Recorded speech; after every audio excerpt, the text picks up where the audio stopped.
Well, it's a special time for us as we're finally getting a new series of Inside Number 9, which can only mean one thing: watching 6 tales from the minds of Steve Pemberton and Reece Shearsmith and still thinking about them the week after they air. But what does the new Series 7 have in store for us?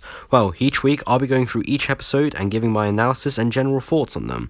I did try to do this previously with Series 6 without a script, but yeah, they weren't that good. So now I think it's time to improve on my work and my analysis on this wonderful show. So without further ado, welcome everybody to my review of this episode from Inside Number 9, Series 7.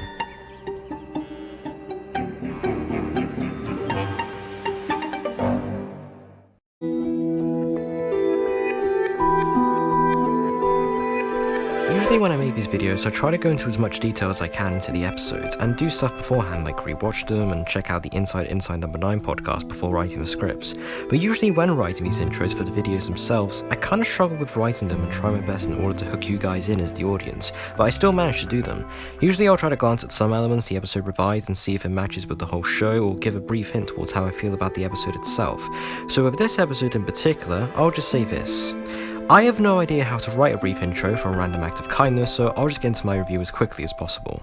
In this episode, we are thrust into the lives of Helen and her bright teenage son Zach, whose relationship is strained to say the least, as Helen obviously loves her son but he doesn't return the favour. That is until a bird accidentally flies into a window of the two's house and a stranger named Bob brings it to their house in order to nurse it back to health. As Bob stays for the rest of the day, he gets closer to Zach and Helen, but the two of them will soon find out that Bob isn't exactly telling everything about himself, and it may have something in common with Zach that he doesn't even know. To start off with, an important aspect to this episode is the main relationship between the main cast and actors, which they all do a great job at. Jessica Hines and Noah Valentine perfectly blend into the single mother and son dynamic, and we really get to recognise these characters as actual people despite the audience only having around half an hour with them, which is par for the course like other domestic episodes of the show. This also gives the episode a more realistic and somewhat light-hearted atmosphere, which is also further proved with the introduction and character of Bob. At least we know his insides are functioning. How? Oh, here. The cast managed to bring in a more human approach to this episode, and even without the eventual twist that Inside Number 9 is expected to do at this point, I feel this would have stood out on its own, sort of along the lines of other episodes like Love's Great Adventure and other domestics. The quote-unquote main character that the episode is built around is undoubtedly Zach, and so Stephen Reece brought careful attention in order to highlight the dynamic between him and his mother to the audience, who may even relate to their situation and empathise for Helen after her true condition is revealed to them. And that allows me to talk about what this episode truly hinges on and why Bob comes to their house in the first place. It's revealed that since Zach continues to grow more distant with his mother and studying in Singapore where his father lives, they don't contact each other ever again. Over the years, Zach grows more miserable with his life but uses his knowledge to create time travel in the future. Yearning for a second chance, Zach in the future time travels back to present day, calling himself Bob Bliss, SS, in order to reconnect with his mother and warn his younger self of the path he is to take. This knowledge makes for quite an interesting rewatch for any observant audience members, as they can pick out a certain few hidden lines and details that hint towards the true twist, like how Zach says earlier on, "I wasn't put on this earth to make you happy," or how his room is decorated in pictures with skulls, signifying Bob's death.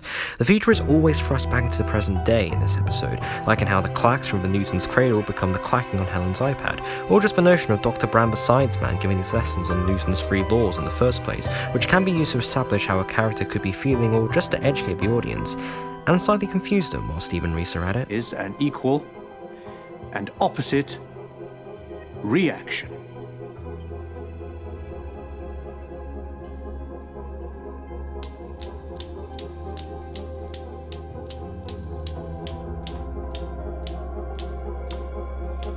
Speaking of which, the future aspect of the story is expanded upon in the final few scenes of the episode, where a bunch of complicated tentacle stuff about time travel is revealed, so I'll try my best to expand upon it.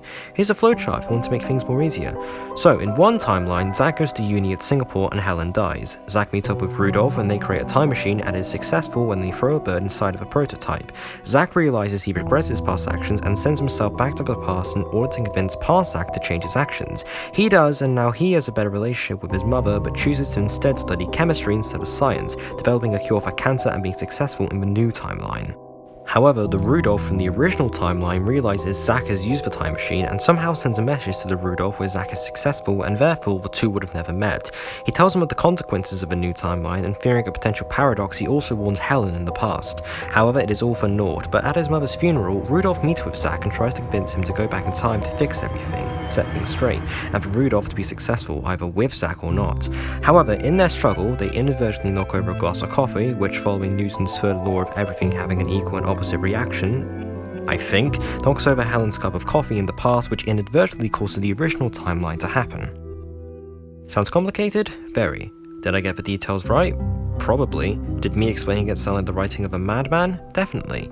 But anyways, the episode itself purely hinges on the relationship between Zack in the present and Bob, who is actually Zack from the future, and in order to make it work, there has to be a certain dynamic of both familiarity and uncertainness between the two. After all, Bob is virtually a stranger to Zack when he's introduced. And I'm glad to say that Steve Pemberton and Noah Valentine do a great job of making sure that dynamic is hit and shown them at their best, like when Bob and Zack bet on the right horse, and at their worst, when Zack accuses Bob of stalking him and his mother.